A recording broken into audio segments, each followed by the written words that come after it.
खूपच मस्त आणि विचार करायला लावणारा टॉपिक आहे. आजचं जीवन स्वार्थी का झालं यावर लाईव्ह बोलताना आज मी समोर येतोय, पण थोडीशी भीती मनात आहे. असो, मी मुद्द्यावर येतो.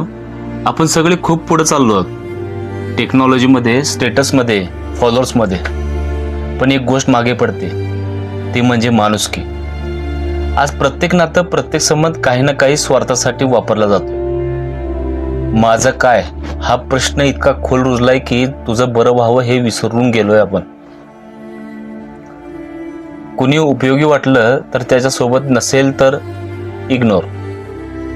स्वार्थ इतका वाढलाय की माणूस माणसाला फक्त यूज करतो, पण व्हॅल्यू नाही. पण हे लक्षात ठेवायला हवं, जेव्हा आपण दुसऱ्यासाठी उभं राहतो तेव्हा खरंच माणूस पण तिथे दिसतं का?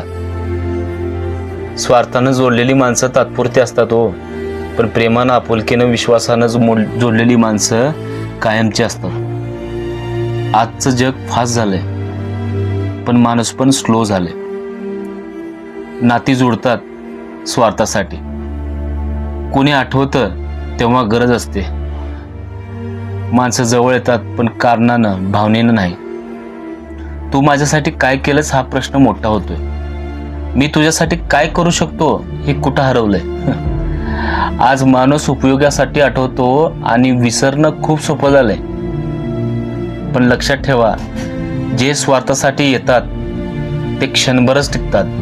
जे निस्वार्थ असतात त्याचं अस्तित्व कायम आपल्या आयुष्यात घडलेलं असतं. म्हणूनच माणूस व्हा, फक्त माणूस. थोडं प्रेम, दया, थोडं समजून घ्या. कारण जगायचं तर माणूस बनून जगायचं आपल्याला. धन्यवाद मित्रांनो, मला एवढंच मेसेज द्यायचं होतं. फॉलो करा, लाईक करा आणि कॉमेंट करा.